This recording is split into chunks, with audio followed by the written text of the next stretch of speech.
6 माह का पट्ठा कुरीद करता है या नहीं करता? अगर कुरीद करता है तो किस तरीके से करता है? क्या उसको बंद करना चाहिए?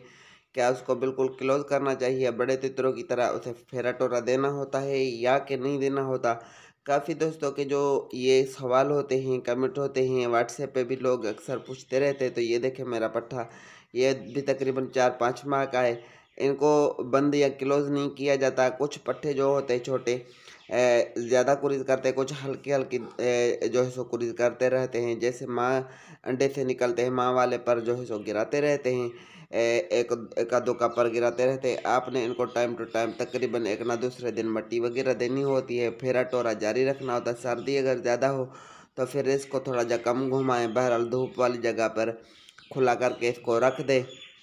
थोड़ा बहुत इनको घुमाना होता है, हवा से बचाना होता है, बाकी इनको बड़े तितरों की तरह पक्का बंद नहीं करना होता क्योंकि ये बोलते तो हैं नहीं, इसी वजह से इनको मट्टी वगैरह मिलती रहेगी। धूप वगैरह सेकते रहेंगे तो ये बहुत अच्छी और सेहतमंद कुरीज़ करेंगे इंशाल्लाह।